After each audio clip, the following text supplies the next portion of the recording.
Hello, Gremolinos. The lighting in here is going to be weird because my computer monitors are on, and also I cannot open my window, so that's just a thing you're going to have to deal with. I'm a little blue, but I am here. Oh, hi, I'm Catherine, your favorite asthmatic, mostly 10-fingered chaos reader, and the reason I can't open my window is because I have asthma. So our air quality is very poor currently, or at least like not good, and I'm just saying that because it is. Also, I very much hope that everyone in Canada is okay. There are apparently wildfires in Canada that are causing smoke to come to where we are, or smoke to impact our part of New York, like all the surrounding counties of New York. So I very much hope everyone is okay. I have not researched. Krista got an alert yesterday and was like reading through it. So I hope everyone is all right. I feel like they have to be very, very bad if they're this smoky this way. But that's why my window is closed, so I just thought I would lead with that. But yeah, so hopefully they're okay. But the air quality for everyone is very bad. So yes, moving on to the vlog itself, I am wearing, if you've got it, Haunt It shirt, at least for this clip. It is very warm in here. And I'm drinking out of my Spirit Halloween mug. This is brownie batter iced coffee from Walmart.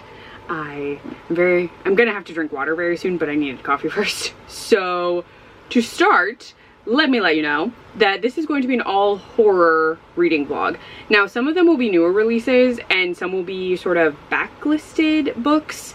I'm not actually sure how backlisted one of them is. My first book, which is going to be Dead 11 by Jimmy Giuliano, I know this one is a little bit older, not wildly old at all. Yeah, 2023. Because I knew that he had written a book after this that I've already read. So I grabbed Dead 11 because it had sounded interesting when folks were talking about it. And I am very curious about how this works, because seemingly the idea is that there's an island that is stuck in 1994. Yeah, on a creepy island where everyone has a strange obsession with the year 1994, a newcomer arrives hoping to learn the truth about her son's death. And to establish the story, we are being presented the story by her brother, like the woman who went to the island. Her name is Willow. Her brother is presenting us what sounds like it's going to be some kind of like connected anthology of stories about this island. But we'll see. I've literally only read the author's note, but I'm curious to see how this goes. I read 13 Months Haunted, and I know a number of people absolutely love that book. I liked the setting of the book. That book in particular I did not like because I thought that it was weird to have a woman who works at a library who is only connected to this girl through tutoring, is sharing this entire girl's life on the internet without her express knowledge. Like, she's just telling the world about this girl and her problems and all of that. And I'm like, she is a minor, you're an adult. It's weird you're fixated on her. And my argument for that book was, if they had the main character be a man, like the teacher, because the actual teacher of the girl is a guy, if he had been the one posting everything online, I think it would have come off creepier to a number of people, but it felt safer because a female teacher was posting it, or a female person was posting it, because she wasn't her teacher. She was just tutoring her, kind of. And I was like, this is weird to me. Like, this dynamic is weird. So I'm curious to see if any of that is present in this, because he does mention reenactments and that there is a girl on the island named Lily that is very prominent in the story, and Lily, I believe, is a student. So I'm like, if it's the same thing, I may have the same thoughts, but we will see. I also have already shuffled, because it's so hot, the tarot deck. So I am doing a queer tarot poll because no one has told me they don't like this, so I'm still doing it. So I already shuffled, and we have the Queen of Swords. I might cough. Yep. I was outside for a little bit, so I'm not surprised. I had to take the dogs out, so I knew I was gonna be a little bit more hit than normal. Queen.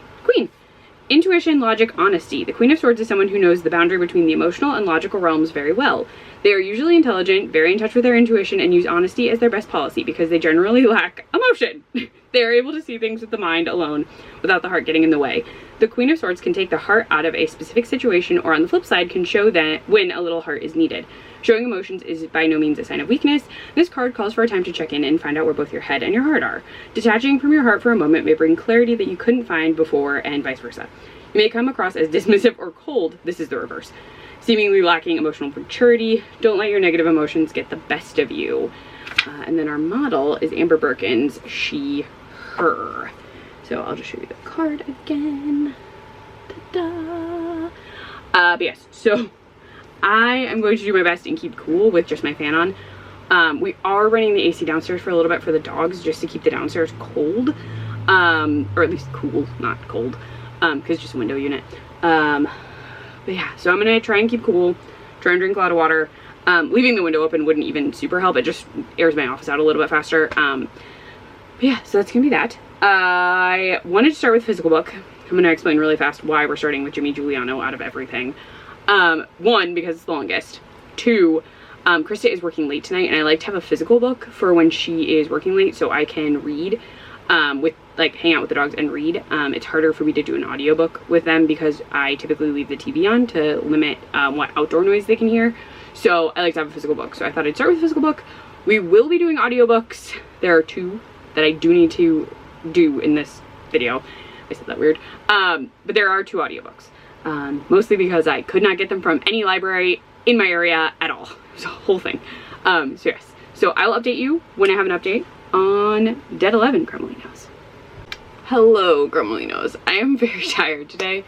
I had a very, very, very busy work day yesterday. Also, this is different coffee, but the same cup because I was very lazy yesterday and just like prepped it all last night. So I'm just gonna keep drinking out of my Fun Spirit Halloween mug. Mug, whatever. I'm gonna call it whatever I want, I suppose. I'm also wearing this Snoopy shirt because I feel like maybe it fits with the theme of the book, kind of. Anyway, super busy day at work yesterday. I was constantly working on stuff, like so many things, and like stuff that I wouldn't normally be working on, I needed to work on because we had some stuff going on. So like I was wildly busy. And it was very, very hot yesterday. We still are not supposed to open our windows, but my office is feeling less exhaustively hot. I was just so tired yesterday. Like I was getting so hot and I was just like doing so much that my brain was like, we are melting. You good?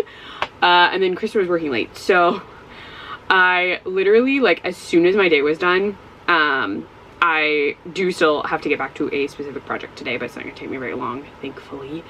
I literally was just like doing like non-stop stuff. I got done with work. I changed into pajamas. Like I just put on an oversized t-shirt, which you'll probably see tomorrow, because it is going to be hot again, and I think I might just, oh no, yeah, I am probably gonna wear that for work because I have to change to do something after work. But I was just so tired, and so I sat on the couch with the dogs and I grabbed a cranberry cider because I was like, I deserve a treat. Because I was just like, I'm so tired, I just want to relax. So I sipped on that, and I did read some of Dead 11, but we're gonna do the tarot card pull first before I get into thoughts so far. I already shuffled and stuff, so I'm just gonna pull it out. Oh, I was like, what is moving? It's my notebook that I need for work. It is, oh, I've drawn this one before. This is the 6 of Swords. So I have read this one. I don't remember. I do know they only list 2 of the people on the card. That I remember. So I probably won't read you all of that because technically it has appeared. But let me find 6 of Swords. I really forget what this one is. Oh, hope, relief, companionship, moving on, travel. The 6 of Swords appears when you are finally shifting away from a difficult situation. The horse is behind you, and now pick yourself up and begin moving forward. Urges you to shed what doesn't serve you. It's challenging to leave baggage behind, but remember you are heading toward a better and brighter future. And then the reverse is kind of like, you know you should leave, but you feel like you can't. But yeah, so I have drawn that one before. Which, again, the cards. are what they are. You don't get to say in what cards you pull. Put that in there and I'll shuffle it up in a sec. Let me move this. And then I have been reading Dead 11. I am about 100-ish pages in. I'm like halfway through a chapter. So far, this is not particularly gripping me. I am curious, but it feels long. Also, I was very tired yesterday, which was not helping when I did start reading. So we're following, while technically Harper is the reason we have come to the island and how this book is collected according to the author's note. Harper is Willow's older brother, and he very clearly notes at the beginning in a faux author's note, I will say, because we're to assume Harper is the author. This is a compiled book that he has published based on information and things that he collected on the island. Now, the odd thing to me is they don't tell you that like 1994 thing up front. They've started slowly like having characters notice it or having it come up kind of odd, like casually as the story progresses. So far we have, so what's odd to me is I did think it might be an anthology because the first story / chapter in this book is not actually focused on any of the people we have met. It is 2 widowed women who live next to each other with no one really else around, and they have this routine of getting the mail, and that is supposed to, I think, set up the island. But while it does involve moving a deceased person, it was just odd. Like, I was like, okay, fine. Like, it reminded me a bit of like a number of things. But since I just read The Caretaker, a little bit like those, like, you have to do these things or like the world will end, is like how it seemed like these 2 women thought their routine of getting the mail was like that vitally important. But then like, that was it. And then we moved into like Willow and Harper stuff, and like, it's fine, but like nothing feels, it feels like we're teasing a lot of stuff to still have over 300 pages left, where they're not saying anything like overtly, like you're being told about some events in the past but getting no information. Something called It has been teased, but we're not getting any information. And again, we are focusing on a kid, kind of. She's 17, 18, it may have already said. She's a senior in high school, so that's about the age that I'm assuming.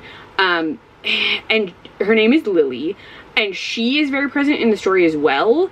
But what's interesting is like, it was a scene that like she must have recounted. So he calls them reenactments in the author's note, but it's like people must have told him about an event and then he wrote it slightly fictionally, or they wrote it for him. That's the odd part. We're not like committing to like just journal entries or just letters or just interviews. We're also getting these odd scenes that Harper could not have experienced. And if you watch my video where I talked about Love Bunny, that sometimes makes books slightly difficult for me. There is a section in Love Bunny that I did enjoy where we're following a newly created character for that book. But it's supposed to be a journal, but the journal is, or diary or whatever, and then that is lost, and yet we're still getting information from that character about how things are going, and I was like, this doesn't make sense. How do I know this? How does anyone know this? How do I have this in my possession? So we're running into that problem for me where I'm like, I don't understand how you know this.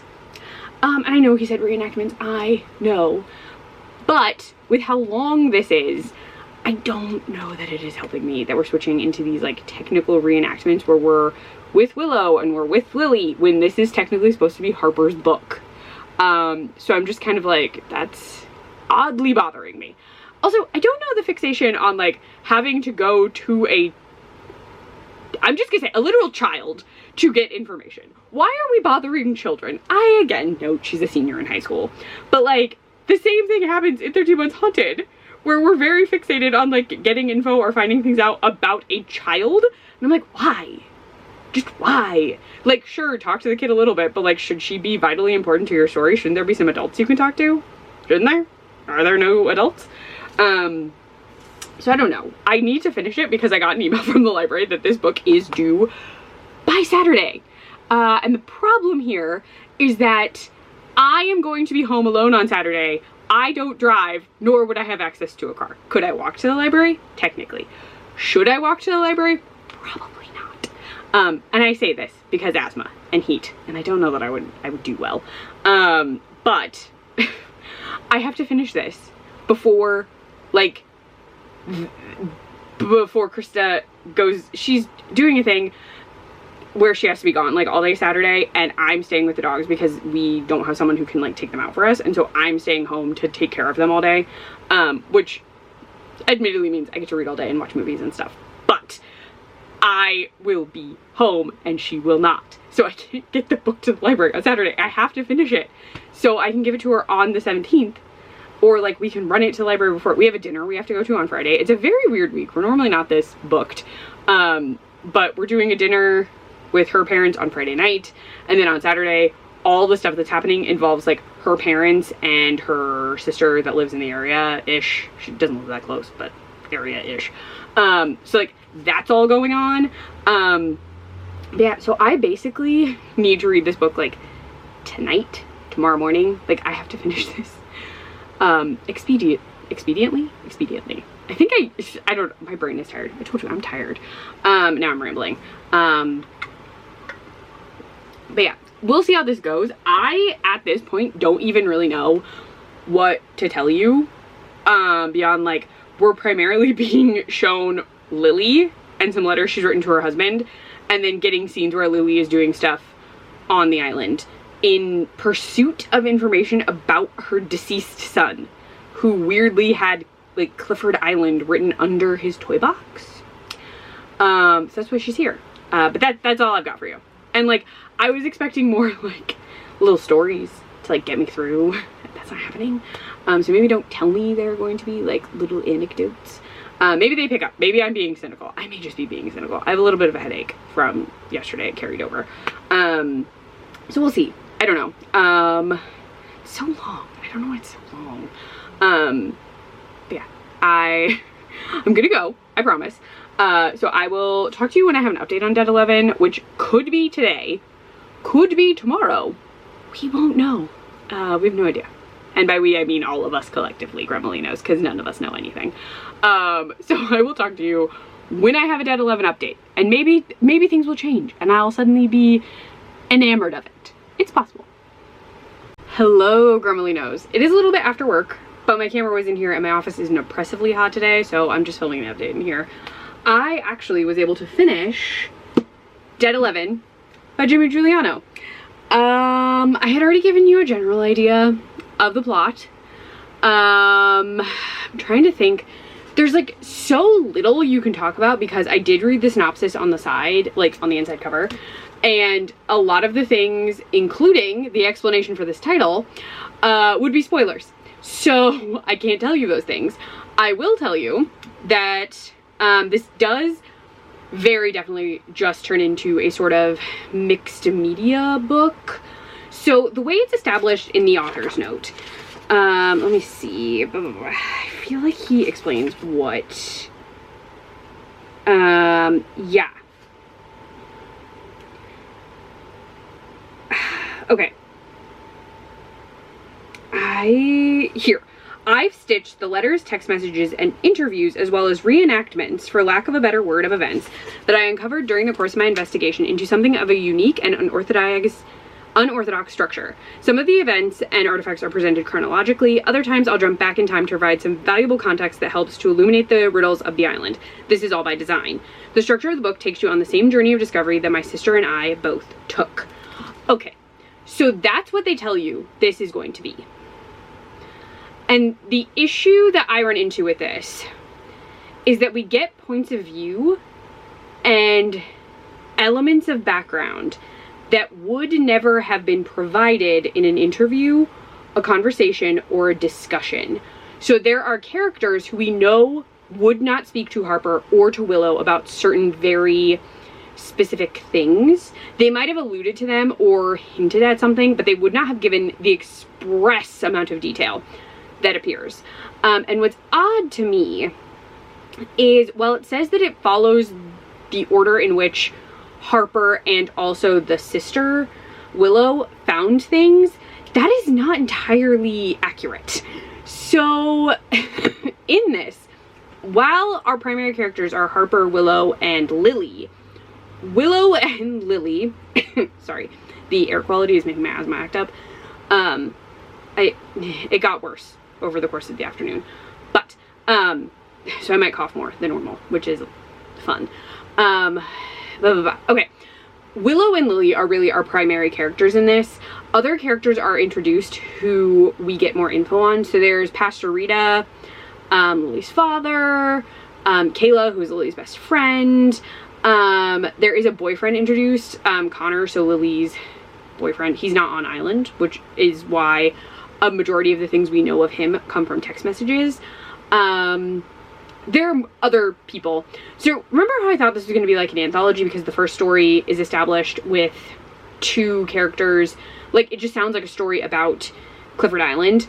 That is a thing that does happen consistently with like different members of the island, but it's all stuff you wouldn't know.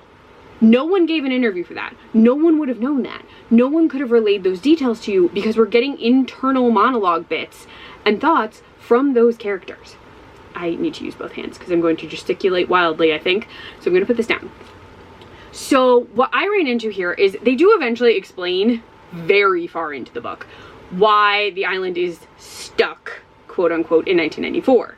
We get an explanation of why and how, and more information on why Willow felt called here and how that connected her to her son. All of that is discussed. It is presented, but almost not until like the last 100 pages of the book. And what's odd is there are sections that do make complete sense. There are interviews because Willow has established an interview project, but we're not told that until far later in the book. So like interviews are being presented that Willow did not receive until much later in the story at the beginning. We're also getting text messages Willow never saw. So saying it's in the order that Willow received them is incorrect. It's actually more in the order that Lily finds information out, or like when Lily was involved or maybe listened to things, not Willow and not Harper, because Harper doesn't get all of these things piecemeal. Harper's investigation on this island is actually only a couple of days, and the materials provided or located by Harper don't really fit in this like timeline of investigation. Neither does Willow's. Lily is the one doing a majority of the investigating, and then like things are presented to Willow, that is true, but not in the way that Harper says.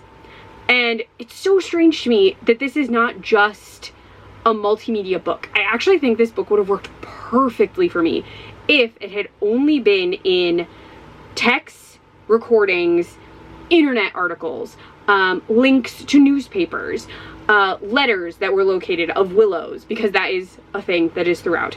I really just wish it had been more letters from Willow.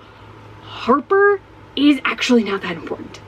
Harper is just like a vessel to get the story to us. But if that's the case, I don't think there should be an author's note. I think the author's note actually leads you to believe the story will be laid out differently, and I would almost tell you to skip the author's note if it did not establish some characters for you in advance. But the author's note is not important. Like, the author's note actually made me think the book was going to be something it was not, when it is actually more just a story of Clifford's Island where you really are getting insight into things that you shouldn't get. Like, there is one story that is verbatim told to Harper that Willow would not have known, but the issue becomes that no one has told anyone the story from the first part of the book. Not verbatim, not the way it is presented. So there is no way that Willow or Harper knows it. There are also issues where we get stuff about the pastor that Willow and Harper do not know verbatim, so thus could not be recreated even the way it is for this. So what bothers me is when you say it's a reenactment, there's too much insight there. So I think if we had just excluded the author's note and left it as is, I would be a little less like picky about how everything is presented. Or if we'd left the author's note and then just made the entire book like mixed media, with like all of this stuff that was located and found, and you would weave it together kind of, I want to say House of Leaves style, where not as chaotically, but like where it's stuff from the person, like from different people kind of compiled into a book. I feel like that would have worked better for me, because what I wound up doing the entire time is being like, well, you wouldn't know this. Like, who, like, this can't be compiled by you, Harper, because this is not this. And also, like, we're getting things established at different times. Like, I know something before Willow knows something, which means Lily knew something before Willow knew something, but you don't know this, Harper. So, like, there's so much in there where I was like, he wouldn't know this. He couldn't reenact this. Like, none of this could be presented by Harper that way. So I'm like, I really wish, and like, we would have run into the issue that there's a scene that couldn't exist without getting Willow's point of view, and you really need that scene. So you either need like inserts, like all mixed media or predominantly mixed media, and then maybe like interludes from Willow. I don't really know how that would work, but like just parts of it don't work for me in the way it's like the way they're saying it's going to be presented to you. And like the 1994 part just like is not actually that important ultimately to me, because it's taking so long to get info about what's going on at all that like it just feels very slow. And then when it does pick up, it's really in the text messages and the interview portions, which aren't written quote unquote reenactments. They're just text, like back and forth dialogue text. So I'm like, I just don't know. Like, the concept of it, very cool. The ending didn't exactly do it for me. There are parts of the ending that did. I think we could have left off the basically epilogue, though I understand why the epilogue is there. I just don't know that I needed it, because I was already kind of like, okay. Because some stuff was very wild at the end, and I appreciated it, but I also kind of wish it wasn't there. And oddly enough, this did remind me of The Caretaker. I'd already mentioned that it kind of did because of something that was like presented early on. And then I like was reading it and I was like, The Caretaker is so much shorter than this. Like, this could be shorter. So it feels too long, and the bit isn't good enough. Like, the hook you want from me is not solid enough. Like, I did finish it, mostly because it like started picking up, or like I would get to a chapter and it'd be so short that I'd be like, okay. Like, there would be means to get me through it, but like I was not wildly invested in this. I did tab something solely because in a text conversation between Connor and Lily, Connor says, this better not be one of those things where I get cursed, like I need to pass it on or I die. That would ruin my night. And it made me think of 13 Months of Haunting. I also, again, will reiterate, I do think it's a little weird that adults are relying on a child to assist them. I understand she's almost 18. I get it. But also, they're adults. They should be able to figure this out. Like, they do establish that Willow, like, works with a youth group, so it makes sense that she's around children, but I don't think, like, she just lost a child, and I would not think you would want to put or possibly put a child in danger just trying to find something out. I think that would go against your desires as a parent at that point. And I do think it's odd that Harper then also is relying on this girl named Lily, when, again, children. They are children. Even if they are technically 18, they're still in school. Like, they're kids. So I was just like, yeah. So I have some of the same nitpicks. And also, it was fine. I do think, writing-wise, 13 Months of Haunting handles the idea of mixed media much better, and in a more condensed way than Dead 11. But I think this was fine. It was okay. I think it could have been much shorter and handled a bit differently. But that's just my take on it. Yes, literally my brain was like, and we're done. I will have an audiobook that I'm starting tomorrow. So we'll start the day with coffee and an audiobook. I may not even talk to you in the morning. I may just start the audiobook with my coffee. Actually, I definitely think that's what I'm gonna do. And then I will let you know my thoughts on that audiobook when it's done. But you'll see it. You'll understand. You'll know what it is. This is a very long clip, and a cat just yelled at me. You probably heard him. He's sitting outside my office. He's like, why are you back in here? Why? I thought you were done. So I'm gonna go. I will talk to you sometime tomorrow, Gremlinos. Fabulous Bodies by Chuck Tingle. Read by Mara Wilson. With them, it's always the departed, the deceased, or more likely, Just the first name of whomever kicked the bucket. Any title that's... Hi, Gremolinos. Very, very quickly, I'm going to show you the card I pulled today and get back to listening to Fabulous Bodies. So, I pulled the Knight of Cups, which I know I have pulled before. Is it gonna focus? There you go. I know I've pulled that card before. And this one is charming, creative, and empathetic. My goodness. The Knight of Cups represents someone who is in touch with their feelings and emotions and is friendly and charming. They often use their emotional intuition to connect deeply with people. The Knight of Cups is known for intensity over longevity. They might already know what they want or may be searching for something to spark their flame. Whatever the case, the Knight of Cups encourages you to harness this energy and channel it into your journey, whether by experimenting with your identity or working toward long-term goals. The reverse is you may be feeling stuck in the brainstorming stage of a creative process, and it's Skylar, Riley, they, them, but I know this card has shown up before. Also, super extra quickly, I'm wearing my pink Harley and Ivy shirt because of the pink on Fabulous Bodies, and I'm drinking a weird combo of iced coffees out of this, I think, 4-year-old skull cup from Cracker Barrel. See, this one is nice and very, very high quality, unlike some things I saw at Cracker Barrel. Some things were cute, I will give them that, but mostly the mugs were a little lame. Anyway, I'm gonna get back to listening to my audiobook. I will talk to you, dear Gremolinos, when I finish Fabulous Bodies, because the book is pretty short, and I feel like I should just like talk to you when it is done. But I'm enjoying it so far, and I'm only through chapter 1. Bodies by Chuck Tingle. Read by Mara Wilson. A Macmillan audio production for Tor Publishing Group. Hello, Gremolinos. So the audiobook had perfect timing. It is my lunch break. I did finish it. Oh my gosh. Okay, so the story is following Poppy, who is technically, I'm not gonna say grave robber exactly, corpse reallocator. She basically convinces people to give her bodies from morgues that she has sold. It's the whole thing. It's body thievery. Very Leopold and Loeb of her. So in this, we're following Poppy while she's doing that. She's also an influencer. So her daughter and her friend Noah think that she makes all of her money by being an influencer, when really she's making money from influencing and also from the illicit removal of bodies. So she's got some hobbies. And one night she gets a phone call, and it is after she has learned that Eddie Michaels, one of her absolute favorite celebrities ever, he is a huge musician. They compare him to Elton John in this. He has died in a tragic accident, and sorry, my window is open, it's very noisy outside, and she gets a call saying that she needs to pick up the body. Really? Why? I don't even know what that is. It's a giant truck. But she gets called to pick up the body, and she's like, what? No, I'm not gonna be able to get this. Like, why are you calling me? And the person's like, no, everything's all handled. Like, someone's just gonna give you the body, but you need to transport it. And she's like, okay. And it's a lot of money. Like, she's gonna get a lot of money.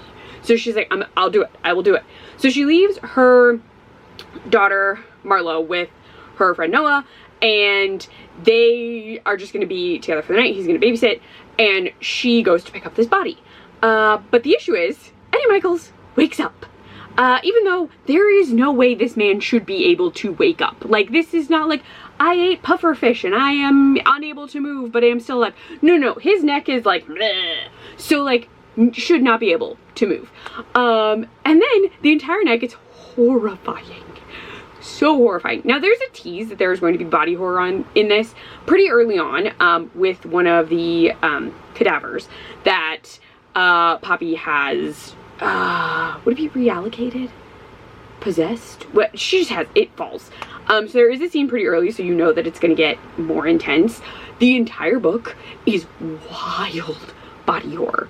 There is a lot going on. I can't even tell you much because the description of this is so vague, which is incredible.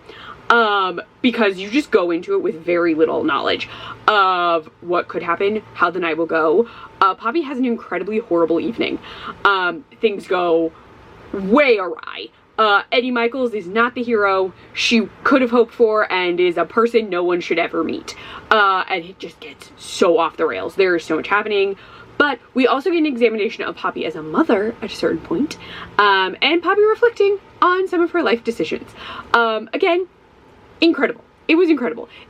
So this is where I will say it can't beat out Camp Damascus, because Camp Damascus is a very different book. Of the 4 books in the like collection of Chuck Tingle horror, I feel like Camp Damascus is consistently like by itself because it is a more coming of age. It's still horror, but it is, and like fits within the cosmic elements of Chuck Tingle's books because there is always kind of a cosmic-y element going on, at least in my opinion. That one does have that, but the story is a bit different. The character, ultimately, like, love is a huge connecting point, but Camp Damascus does not get referenced as much in the other books, where if you've read Bury Your Gaze, Lucky Day, and now Fabulous Bodies, those three reference each other. I'm not going to say how and in what ways. Some are passing references, some seem more grand, and it's very interesting. So I was having a delightful time. It was very good. Mara Wilson is also an incredible audiobook narrator. She did a great job doing different voices for everyone, so I highly recommend anything she has read. I have only heard her read Chuck Tingle books, but I'm very sure she reads other audio. But yeah, I had an incredible time. I do need to go eat lunch, and also Krista said that there's a package. I brought the package in, but apparently it's like stuff possibly for me. So I'm gonna bring you down so you can see all of that, but I highly recommend Fabulous Bodies. Also, if you like David Sodergren, you would like this. Like, immediately, I was like, as I was going, I was like, this is for people who like David Sodergren. So I recommend, if you like that, you will probably like this. Also, if you're not as into his cosmic-y stuff, like if Bury Your Gaze was not really one that you were super into, I do think you could like this one just as a general horror. I also think if Lucky Day maybe didn't do it for you because it got a bit too, that one did also get pretty cosmic. This one could also work for you because the cosmic element is not as big. But I would argue it is still there. That's what I'm gonna say. But let's go downstairs, look at this box, and also eat some lunch. Okay, I told you there was a box, and I don't really know what's in this box. Oh, I do know one, maybe two things. Also, everything is wrapped very well. That's nice. I knew about this, the sheets, because you showed me the sheets. So these are like spooky house sheets, because you showed me pink gingham bat sheets that I did not like. But we got new sheets. This is all TJ Maxx. But yeah, so the rest, and this I knew about, but it's boxed. Oh, this may be broken. Maybe not. This is damaged to heck. The rest of this is from Kira. Oh, okay. So Kira had the credit card. Yep. Maybe it is okay. The box. Okay. You did note that that was very damaged, right, Gremolinos? Because that box was trash. But I think the bowl made it okay. Hard to do one-handed, folks. I really don't want to give you free feet pics. But I'm about to use my foot to pull this out.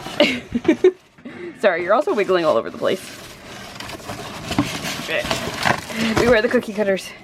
Yeah, I think it's okay. The box was just beat to crap. So it is a spooky house bowl. Ta-da! And it comes with a spatula and cookie cutters. And I did need spatulas because my spatulas are starting to get old. So I'll put that up there. Then I don't know what these are. And they're really wrapped, which is nice. It means they're not damaged. And now it's in the box. Okay. That is very bubble wrapped. Also, Bane is very upset. Those are my legs, behold. That I undid his box. Oh gosh. Snap the sheets. Oh! Oh, are these like glass ones? Nice! It's a Peanuts Halloween. Yeah. It's a like, not Tupperware, but storage container. Has a lid with a little venti thing. And then there's another thing in there, but Bane's on top of it. And then behold Bane. He's very mad that we opened the box. He's like, it's my box. He was sitting on it. It was his box. Behold. He's like, what the heck? He did plan it. He did. He followed all the rules. And then it's a little Mickey one. But this Match is your super cute. backpack. Yes, and my coffee mug. I have a Mickey coffee mug too.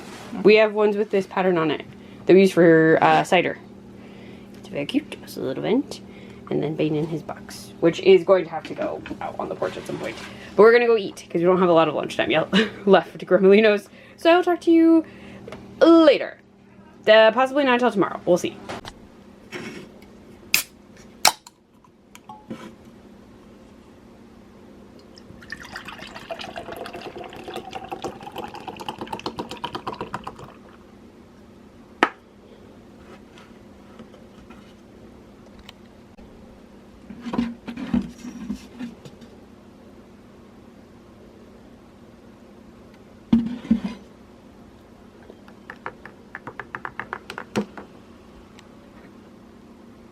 Hello, Gremolinos. It is Saturday, and Krista has already had to leave to go to the thing. So she's going to see her sister in a community theater production of Cinderella. Her sister's playing the stepmother, and the show's at 2. So she is headed to her folks, and like it's gonna be a whole day because they need her to drive, which she did not know. Normally she never does. Like normally they drive. Her dad prefers to drive, but like her sister's borrowed her parents' car. Sister apostrophe S. Sorry, just in case that was unclear. Something happened with like her car. Like the engine went out, and then that got fixed, and then like the suspension immediately went out. So she's had Krista's parents have 2 cars. So her sister was borrowing one of their cars for like months. And the issue is that there's an issue with the car that they do have, and it needs to go into the shop for like a brake thing. So like that's going, like they're all trying to like figure that out, and it's a whole thing, but they need Krista to drive so they can get their car from her sister's house, I guess. It's very weird, especially because like, so we have one car, and I don't drive, but like we have had to borrow her parents' car because ours was in the shop. Not this current car, but a previous car. And normally like just for like a week max, we would normally try and get them to rush the repairs so that her folks weren't out of car, because her parents do actually sometimes need to be in 2 places at once. But what's odd to us is Krista's sister is married and her husband has a car, and they both work from home. So we don't understand exactly why they couldn't figure out how to share his car. It was just odd. Because I was like, but they have another car. This is just a whole big rant about why. No, don't put your feet in my coffee. Thanks. Don't do it. Binks loves to put his feet in things.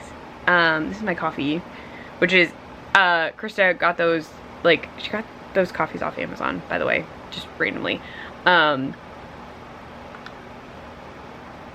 Cologne ones. But we got a full refund because technically they're expired.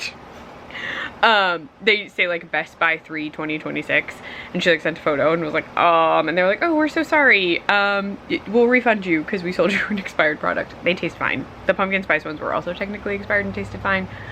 Can you tell I haven't really had coffee and I'm all over the place? But yeah, so Krista had to leave, and she's gonna be driving a lot in the rain, and she's not happy about it. She hates driving. She drove for Ohio because I don't have a license, but she hates driving, and she was very much, like, the one benefit was she was like, oh, I don't have to drive past going to my parents' house, and that's not the case. So it's a whole thing. Like, she'll probably be gone until very late tonight because they have the show, and then they're going to dinner, and then she has to drive everyone back. It's like a whole big thing. So I'll just be here. She did, as she was leaving, yell that she wanted me to make her no bakes, and I was like, I don't really know. So she loves no bakes, and she normally makes them. The issue is I don't know where the recipe is. I could probably find it because I think it's printed out. I don't know where it is in the kitchen, and I was gonna look for it, but then I realized because we have 2 like kitchen, there are 2 things Krista bought that we need to put together. One's for the kitchen, one is not. But the only place we could store them while we were in Ohio was in the kitchen, because we had kept them on the porch, but we couldn't leave them there. So they're in the kitchen, and I realized the heavier one is blocking the cabinet that has all the baking stuff in it, and I can't move it by myself that easily. I'm worried that I will knock it over on top of myself while no one is home and I'll just die in the kitchen. Which seems like a thing someone shouldn't worry about, but it's a thing that I'm worrying about, is that it'll like tip backward, because that almost happened to Krista, but I was in the room so I could do something. But like if it tips backward on me, which is just me and the dogs, I'll just be dead. And I am very worried about that. But also I don't know that we even have all the stuff. I found the oatmeal, but that's the only thing I could find. So I don't know that we actually have the stuff. And also no bakes stress me out because you have to do them very quickly, and I always screw something up every time. Like, she had me help her and I almost ruined them twice. So yeah. So I'm just a grave disappointment to society today. I can't assist because I can't drive. I can't make no bakes because I can't get to the baking cabinet or figure out where the recipe is, which it's probably somewhere very easy. But you know, just grave disappointment to society. because I can't assist at all today. I'll just be here. Anyway, I will tell you 2 things we've watched. I watched Obsession yesterday, to end my workday. It was good. I think the thing that really sells it as like a good film, it's creepy for sure, but like the plot of I Wish This Girl Loved Me is something that it's appeared in Supernatural, it appears in a lot of things. I think what really sold it is the actor playing Nikki. She is doing such a good job that like I wanted to know what was gonna happen solely for her. And like she does some things where I'm like, and I'm sure some of it is like part of the story. Like she does some things where I'm like, oh, yep, that is very bad. But like Bear is terrible. Bear is consistently terrible. And I'm just like, okay, dope. Although he has a friend in there that does something and I was like, oh buddy. I mean, also I would want that too.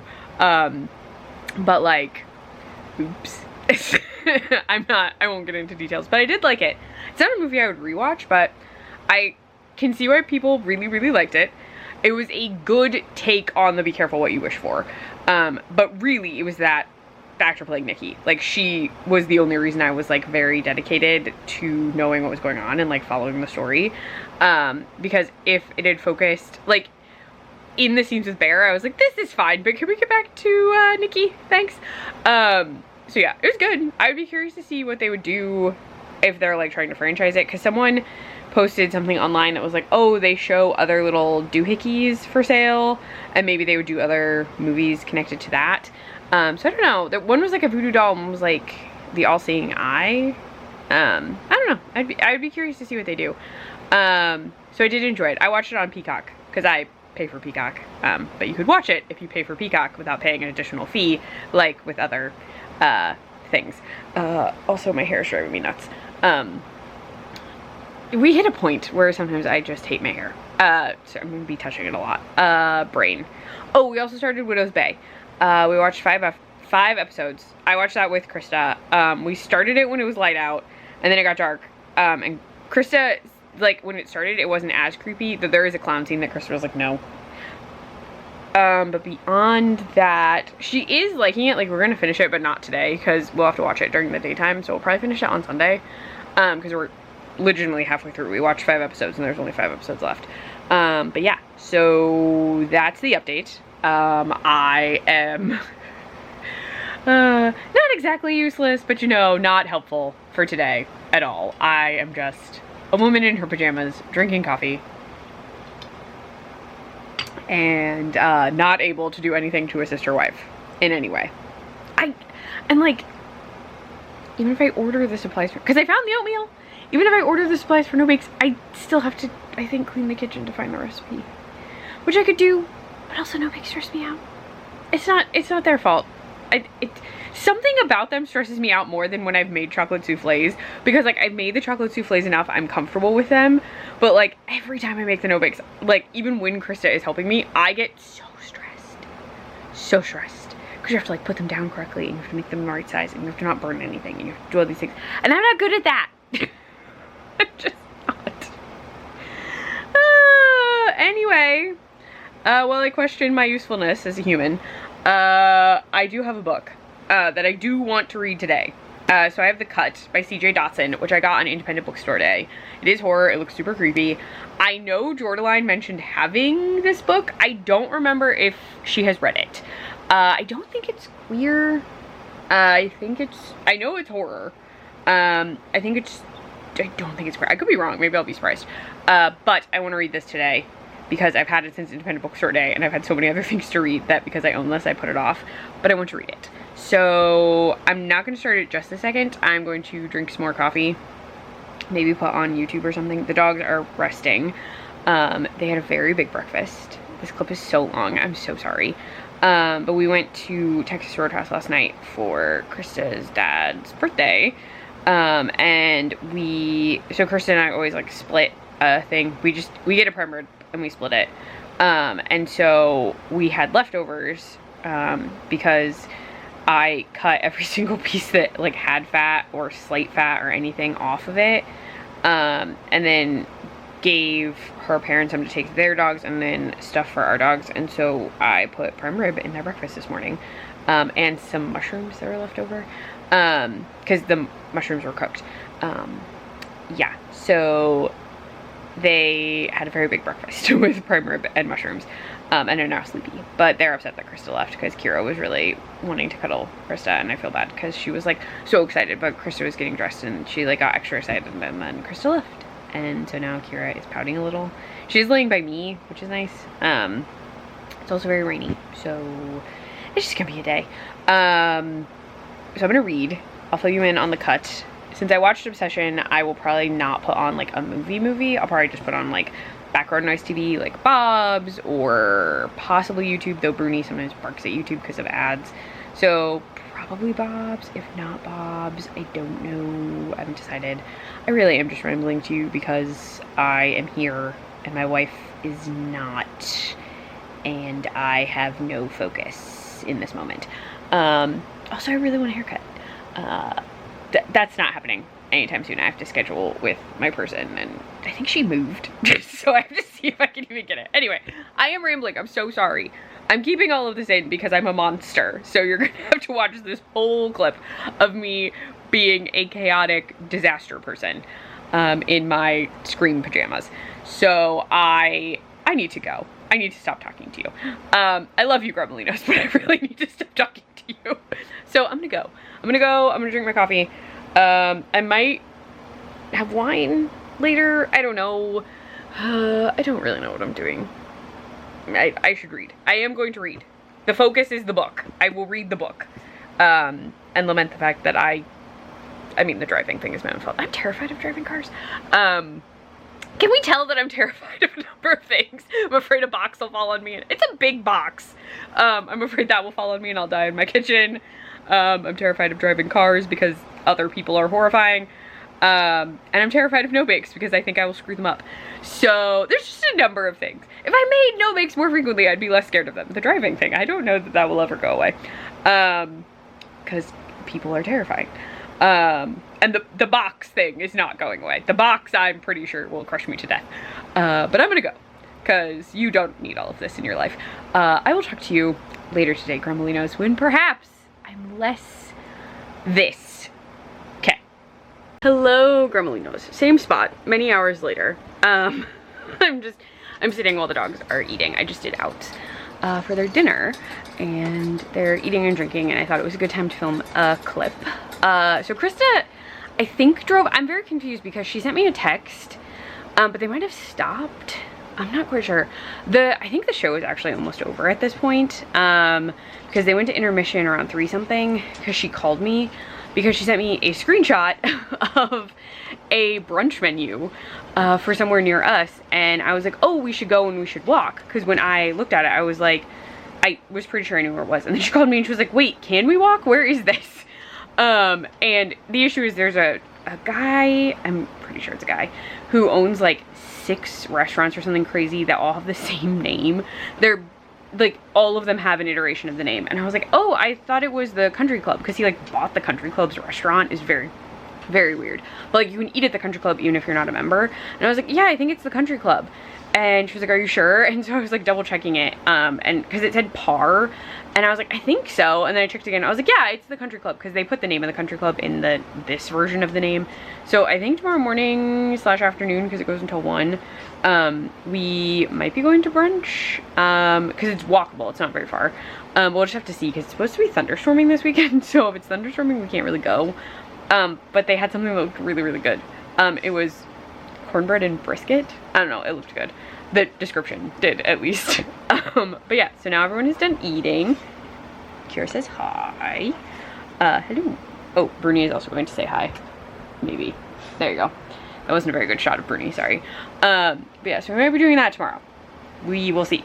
I think so. It would be fun. We've been talking about going there for food. Hi, Bane. Bane fell asleep under the nook on a stool. Brain. Okay, yeah, so we'll be doing that tomorrow. Sorry, this clip was really just to talk to you about the book, but I'm a little scatterbrained today, so you got all of that info dumping too. But I did actually read all of The Cut, I also didn't put Bob's on. I put on something called Sirens on Netflix, which was not about mermaids. It was about like an ultra wealthy woman. It was fictional. But oddly enough, so I knew it had, I never remember her name. She was Sutton in The Bold Type, and she was in the movie Drop. The one where the woman goes on a date and then is getting like terrifying things airdropped to her phone. And apparently the new Supergirl was in it, which was a surprise to me, but she was in it too. And it was fine. It was kind of guessable. And so like I kind of watched the first episode all the way while I was drinking my coffee, but then after that I kind of was like, oh, okay. So I just was like, had it on, and I would like stop reading for a little if something was interesting, but it was okay. Nothing to write home about, really. But The Cut by CJ Dotson. So this gets points just in general for being set in Ohio and start at Halloween. It was lovely. It was like right before Halloween when the book started, which I was not expecting, and I was like, oh, this is wonderful. So it gets extra points just in general for being based in Ohio and also starting at Halloween. We are following Sadie, who has had to flee a horrible home situation. She was with a man named Sam, and she has just realized that she is pregnant, but she does already have a daughter. So her daughter, Izzy, is from a previous marriage, but that spouse, is that listed on here? Get your second pregnancy. Hold on, I want to see because I don't want to spoil any details. Okay, I will just say Izzy is from a different man, but she is pregnant with her current partner's baby. Fiance. They are engaged. But because it is bad. We do actually get a scene that proves just how bad it was right before she left. But he is going away on a work trip, he's just going away for the day for a work thing. And Sadie's like, we have to go. And she grabs Izzy and they run. And they basically just like drive as much as they can. She has her cell phone, but I think the location is turned off. I'm gonna put this down so I can balance my hand a little. So they just drive. They wind up at a hotel called La Arpin. I'm probably saying that very badly, in Northeast Ohio, and they're looking for housekeeping staff, and she does get the position as a housekeeper, and they're basically like, yeah, you can stay here. They stay for about a week, but just know the entire book is set at the hotel, and they do allow her and her daughter to stay at the hotel for the duration of this book.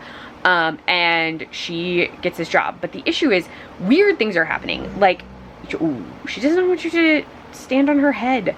Binks keeps like really getting into Kira's face, and she does not want him to because he just like headbutts her over and over again, and she really doesn't like it. So she politely grumbled at him, and now I'm gonna have a Binks on me because he's upset that he can't headbutt Kira. Hi. This man tried to drink my entire coffee. He literally shoved his head in it and was like trying to reach my coffee with his tongue because it was pretty low, and then he tried to put his feet in it. But that was a little while ago. Brain. Sorry, I told you, I'm really scattered. But while she's there, she's like seeing odd things. Like something strange happens in the pool, and then she can swear she's seeing things. Like she keeps thinking she hears damp, like dripping, and like she smells a damp smell because she's also pregnant. So she is like, oh, well, just like with Izzy, my her sense of smell is kind of heightened, which does happen to a number of women when they're pregnant. It's a common like pregnancy thing that your sense of smell becomes either heightened or certain things like really set you off. I know this because my mom, who drinks a lot of coffee, when she was pregnant with my brother and sister, could not go anywhere near the coffee aisle at a grocery store because it made her sick. So I like know it's a thing from second-hand experience. I think that's how that would work. But she like keeps whoa, why are we barking? Okay, hold on, I don't know why he's barking. I'm gonna try and be fast. I think it's my neighbor. We have a neighbor who constantly has people over suddenly, and I think he was watching had relatives over. I don't know. There were a lot of people at his house yesterday. Oh, Kira's gonna bark now. I'm not gonna be able to tell you about this book. Kira. I was almost done. Like, creepy. She keeps seeing creepy things, like on the cover, and she starts freaking out that something is in the hotel, and her concerns are very valid, and there are creepy things in this book. It is very well done. The suspense is very good. It's one of those books where like our main character knows something is going on, but everyone keeps kind of like brushing her off or saying that perhaps she's stressed or maybe she's hallucinating. Also, hey, you're pregnant, maybe just calm down. So Sadie is really running into everyone telling her she's losing it. And she's like, okay, some of it is stress. Like, I've been working a lot, because at a certain point she is working like 6 days a week, like constantly. So there is a lot of strain on her. And it is creepy. It gets really, really creepy at the end. It is a good time. I would say it's pretty slow. There are hints that things are going on, like something will happen that Sadie will see and she'll be like, ah! And at a certain point, other people do start to notice things. So Sadie is not alone consistently, but like she is very isolated in her situation, and the book is really relying on Sadie's isolation. One, she does not want Sam, her ex, to find her and her daughter, because she has not told him about the pregnancy. And also she does not want to go back to him and does not want to have any of them in that situation anymore. So she's trying to kind of stay hidden. She's also consistently sort of like drawing in with her daughter because of the strange things that are going on, and she's trying to find ways to protect them even if they seem irrational. And she's an incredible mother, Sadie, which really works with the Fabulous Bodies thing, because Poppy in that was also a very good mom, even if she made some not so great decisions, but still very good mom. So yeah, these two kind of fit together, oddly enough, in main character theming. But yeah, I did enjoy this. It's a very quick read. I am glad I picked it up. I will probably reread this, actually. I don't know when, because my reread schedule is abysmal. I keep wanting to reread books. Like, I was gonna reread Camp Damascus in June, and I kept saying I was gonna reread it and like re-listen to the audiobook. That still has not happened, because I would get distracted or I would get busy, and I just didn't prioritize it. So I haven't really been prioritizing rereads, and I should. Maybe I will in the winter, like fall, winter time. I don't know, but I did very much enjoy this. I would recommend this. Also, it reminded me vaguely of a Lovecraftian thing, and I can't really tell you what, but it did. And if you have read certain Lovecraft stories, you will understand what I'm talking about. Also, this would fit into cosmic horror then, because Lovecraft. So look at that. This is really a solid companion to Fabulous Bodies, oddly enough. Not gay. This was not gay, though. But solid comparison point, I would think. Yeah. I would actually say these are a good back-to-back kind of double feature sort of deal. But that's it. I tried to recap you quickly and I didn't, and I got distracted so much. But yeah, I am just sitting. I need to check my phone to see if Krista is done with the show, if they're headed for dinner. I just have to keep an eye on things because I don't know when she'll be headed back, because we have no idea. She might have to help her dad take, like, ferry is the wrong word. Not technically. She might have to drive her dad back from a mechanic's to his house before she can come home. But I don't know. So I just need to keep an eye on my phone. She can't really call me when she's in the car because everything is like connected, which was making texting her difficult. Though I don't know if I still don't know if she was driving. I'm so confused. Also, I'm tired. And I really need to eat, actually. I'm really bad at like doing things when I'm not also keeping in mind that my wife needs to eat and, you know, do stuff. Which is just me. I'm very bad at it. I have not eaten, actually, and it is almost 5 o'clock. I'm an idiot. I was reading. I had fluids. I had coffee and off-brand Diet Coke. Nope. There were calories in there somewhere, so I should eat something of some sort. I also haven't even opened my wine because I didn't eat.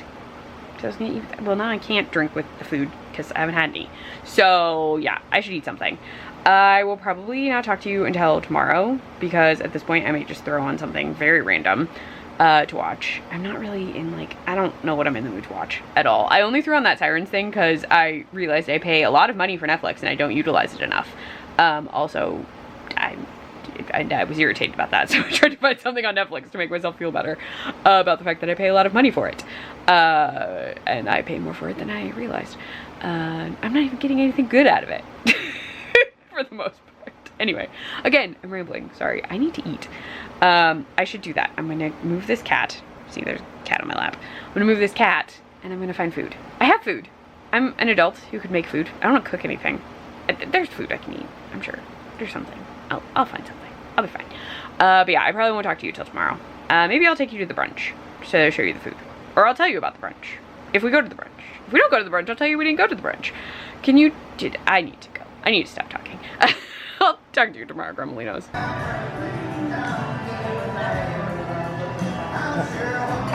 Hello, Grumblinos. We are home. You saw our food. I wore my Docubus Diner brunch served all day long shirt for a theme. I'm actually about to change into just like lounging around the house clothes. We walked to the country club. I don't know how far away it is. It's not like a wild walk, but we walked there. Krista got the lobsters Benedict, which was really good, she said. I had a bite. The bite I had was good. And then I got the cornbread brisket somethings. They were sliders, but you couldn't really pick them up. They were really good. The cornbread was really good, but the brisket was kind of chewy, so weirdly I probably would have liked them more without the brisket, but they were still good. I did like them, and our waitress was really nice, so I asked if they had iced coffee, and she was like, no, but I can like make you iced coffee. Like, it'll be kind of watered down, but I can make you an iced coffee. So she did, which was very nice of her because I was too hot for hot coffee. And then Krista had juice and some chocolate milk, and then we ate and then we walked back. It wasn't very busy either, which I was kind of surprised by, but it wasn't busy. So yeah, we did that, and then we walked back, and now we're just in for the day. We don't have any plans or anything, which is good because Krista is still pretty wiped out from having to drive so much yesterday. So yeah, that is the day. We might do some reading, maybe. Krista really wants to read Sunrise on the Reaping. I've read it already. I don't know that I vlogged it. I think I just read it. And then she really wants to read it. She just hasn't had time. So I think she is going to sometime. We might read a little bit today. I don't really, the only other book I have planned for this vlog is an audiobook. So I don't know that I would start that today, just because I would have to wear headphones, which would be odd in my living room. But I might find a book on like Kindle Unlimited or something, just to see, because I know the audiobook is long. Like, I don't even think I'm gonna finish the audiobook in a day. Even if I listen all day during work, I don't think I'll finish it. But we'll see. It's really long, like surprisingly long. I haven't told you what it is because I don't have it around me. It's Headlights by CJ Lead. I kept trying to get it through my library. I kept trying to get it through the library, the New York Public Library that I have a card through. There was two things that I kept like checking and checking, because they have, one has Maeve Fly, but none of her other stuff. And then my library had gotten Mayfly and American Rapture, so I thought they would get Headlights. Nothing. Not a thing. No. So I broke down and got the audiobook for it, even though I kind of wanted to like physically read it instead, but I have the audiobook. And it's long. I remember it being long when I looked at it. Like, I think it's like 12. It's long. It might be 12 hours. Because it was a lot longer than I thought it was going to be. But I was going to start that during work tomorrow. So I don't know what I'm doing today. We'll see. If I start a book, I will let you know. Because yeah, I'm really not sure. But I'm going to get changed, and then I'm just going to lounge, and then we'll see where we go from there. Grumly knows.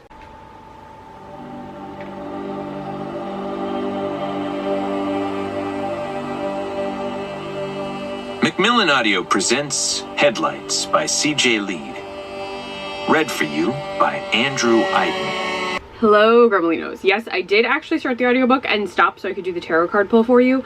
Yeah, I'm on chapter 3, so I have a vague thought, and this is all I'm going to say. It reminds me of Hannibal, the television show, kind of. The, like, opening sequence in the present. Very definitely, Hannibal, the television show.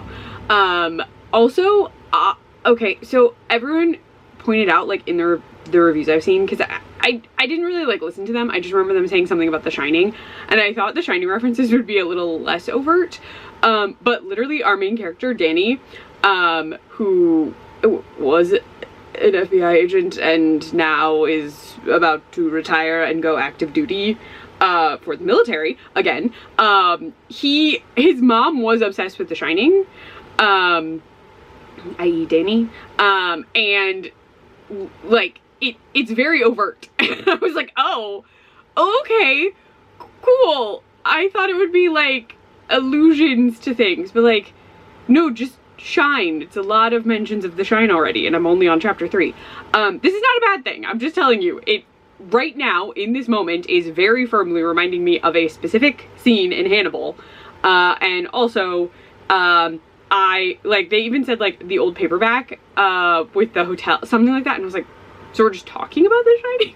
Like, I was like, wait, I thought it was supposed to be this inspired by The Shining. I mean, I guess it is, but I like, anytime I read something that's inspired by, I don't anticipate the source material to make an appearance typically. But I don't know where this is going, so no judgment. It's just odd to me to start it like that. Also, it's so strange to listen. I really want to read the actual book of this. The narrator isn't bad, but I have it slightly slower than Fabulous Bodies, still kind of fast. I'm at like 2.25, which is pretty standard. I would have had it at 2.5, but he's talking a lot faster. So I have it at 2.25, and I can understand what's going on and I'm good. I also need it to be faster so I can focus on it while I'm doing other things and I can still like take it in. If he starts talking too quickly, I will drop it down, which may have to happen. But I already shuffled. I have the deck right here, and we have the Knight of Wands, who's on a very fun purple horse. Okay, let me pull this up.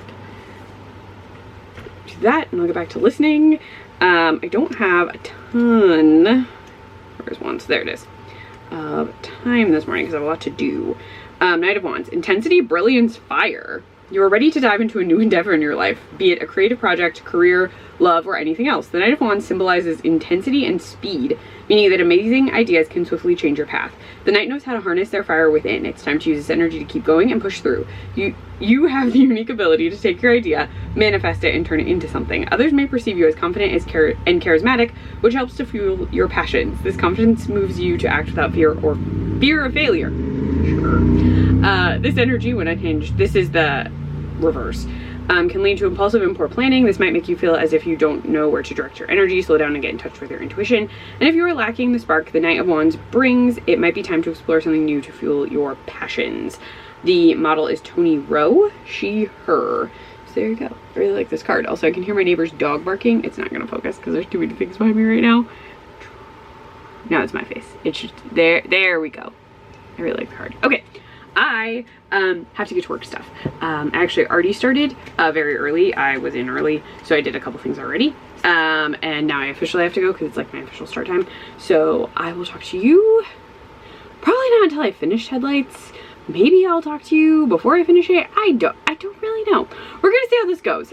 I feel like it has gotten very mixed reviews. Like, a lot of people have either really liked it and a lot of people have not liked it. But oddly enough, all of the like booktubers I watch who have read it did not like it, which doesn't really mean anything because I am sometimes my reading tastes are so all over the place that I never know. And I don't dislike it currently. I'm ready to get into the mystery. I am intrigued by the mystery of it all. So we'll see how this goes. And I will talk to you probably when I finish it, but we'll see. Grumbly knows. This is Andrew Wyden. We hope you've enjoyed this production of Headlights by CJ Lead. Hi, Grumbelinos. It is the end of my workday, and I have finished Headlights, and I actually took notes. Some of these are a little spoilery, so I'm going to have to figure out how I'm going to talk about this.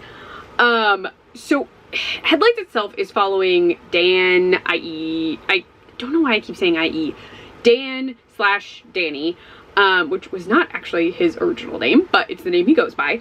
Dan, I think I already mentioned, was an FBI agent, left, is retired. It's like a whole thing where he was like military, also FBI, and there's like this big unsolved case involving these people called drifters, where they would like wake up wearing somehow the skin of someone they had never met with a hair tied around their tongue. And apparently at some point there may have been a like people eating people element, but that interestingly like popped up, but yeah. So I don't really know how to talk about this without spoiling things, because I feel like there's not a lot in the synopsis. So we are with Dan while he's like brought out of almost retirement to investigate this case. And there have been 2 new victims, so like technically there are 2 victims, then there are 2 drifters, but then there is another event that involves a survivor. And this is the first time they've had one of those, and so there is someone they can actually talk to, because the drifters themselves do not ever remember anything. They don't know how they came to be where they are, they don't know what's going on. So this is the first time there's been someone who can actually maybe speak to who is doing this, how this is being done, all of that. But it gets way more complicated as that evolves. And it's just very interesting. I really am trying to figure out how to like explain this at all. Yeah. Give me a sec to look at my notes again, and I'll come back. I was not planning to like stop and restart, but like I don't want to spoil anything, but I also feel like I can't quite figure out how to talk about this, but so like I don't want to spoil anything because it's still pretty new, especially if you're me and you're having a really hard time getting a hold of it. But yeah, give me one sec to like solidify how I think I can talk about this without spoiling it, and then I'll come back. Normally I wouldn't do this, but I like just finished it and I thought I would be collected enough to tell you, but it's so tricky. It's so tricky. Just one sec. Okay, upon reviewing my notes, this is how I'm going to describe this book to you. This book is something akin to Silence of the Lambs, Hannibal, the television series, not the book. I haven't read the book yet. I haven't read Silence of the Lambs, the book either, but like Red Dragon I did read. I would say this is akin to Red Dragon, ties into a sort of Hannibal-esque presentation of a story. Now this does not mean that it is exactly within the parameters of a serial killer focused story, but I could see a connection to that while you're reading it. It does fit, in my mind, very much with a crime thriller with elements of horror. Now, I'm also going to say, oddly, there are connections that could be drawn to very popular current horror series that I don't want to mention because it will spoil something. I am going to sneakily say Buzz Buzz and then stop. So like that's in there. The wolf on the cover is not exactly a misdirect, but someone did actually mention, it might have been Jan Agaton in her video where she was like, this is not a werewolf book, or maybe that was Gabby, of Gabby Reed's, because I saw both of theirs. One of them was like, this isn't a werewolf book. It is not. I don't even think it's billed, like, as you're reading it, I would not expect that. But the concept of wolves and the environment is constant.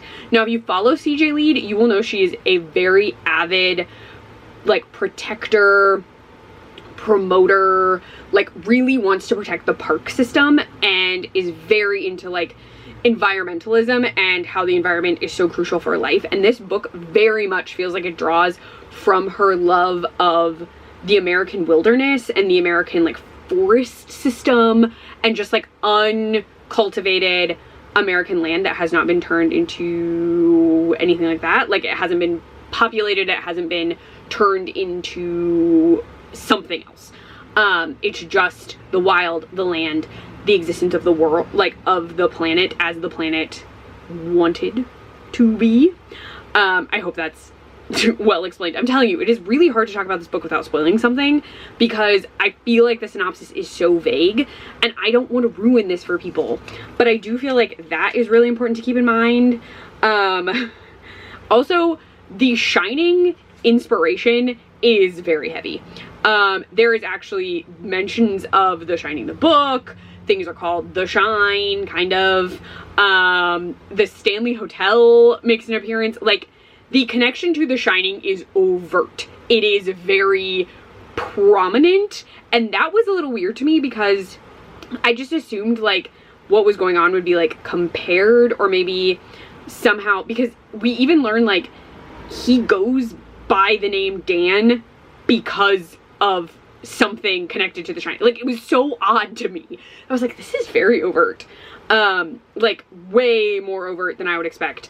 For something that's not in like a Stephen King anthology, because there are a number of books that like derive inspiration. A number do, like The Weight of Blood is a Carrie retelling, but that still felt different, and like this does feel different, but the element of The Shine feels so drawn from Stephen King. Like it feels so connected to Stephen King, especially with the consistent, there's even a Stephen King reference itself outside of just The Shine. Like it was a lot.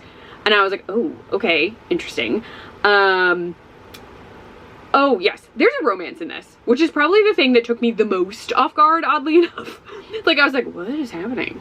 Like, I was just like, wait, what? I don't know why I was so surprised. There's romance, and by romance I also mean like a very intense, intimate scene.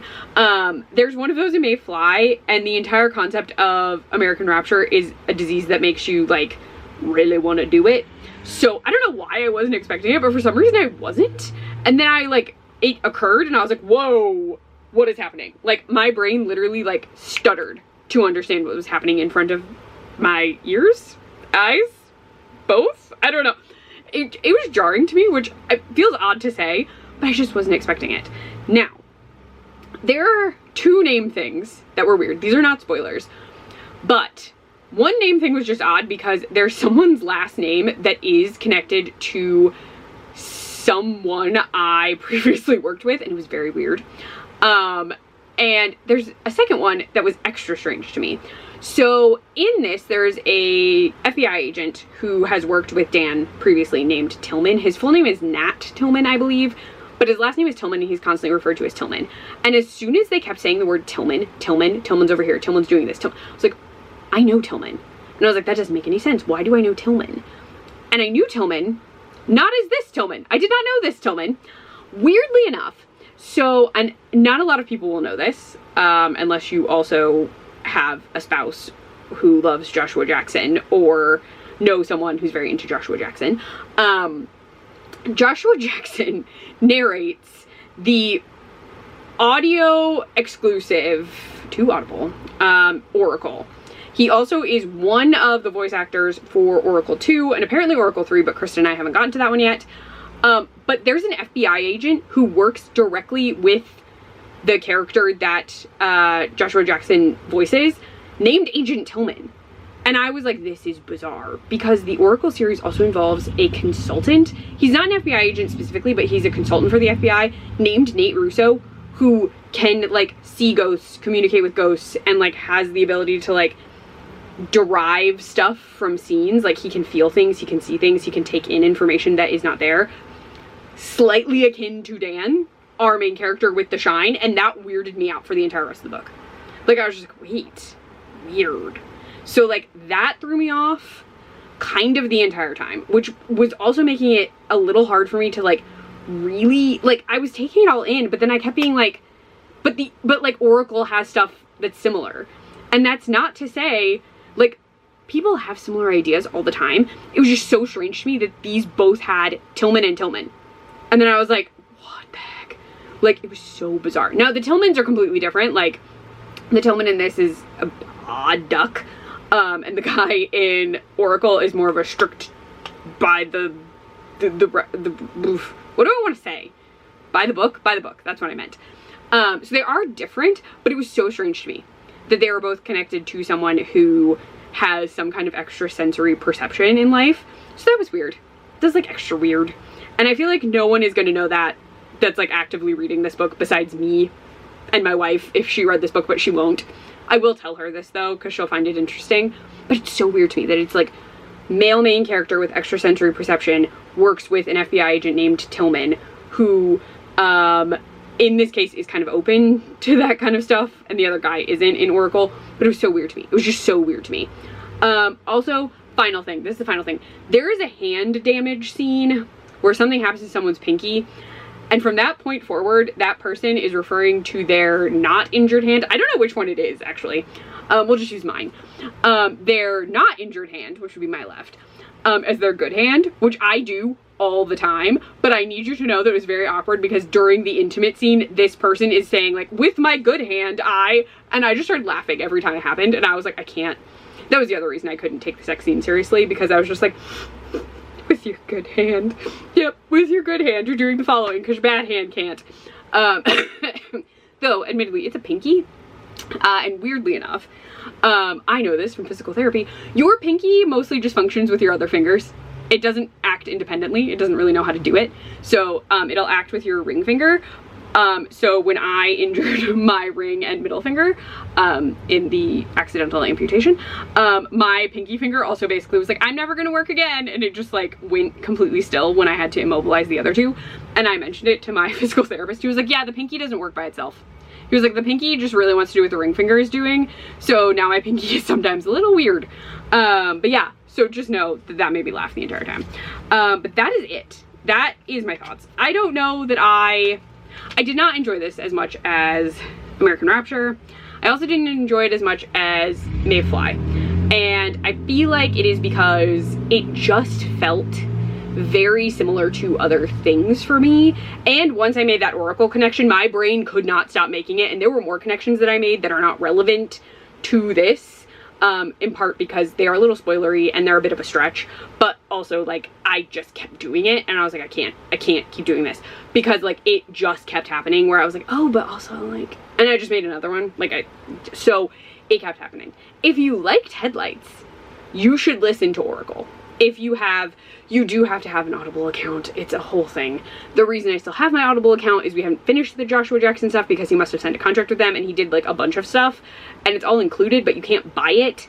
And Krista really, really loves Joshua Jackson. So we are keeping it until we have finished it, and it takes a bit because she's not super into scary stuff and the Oracle is ghosty. Like there are ghosts in them and it gets pretty creepy, and there are bad characters with very, very scary voices. That's it. That's everything. My favorite thing that I consumed? Yes, because I'm telling you, my brain is not working today. My favorite thing, technically it is consumed, but my favorite thing that I read was Fabulous Bodies.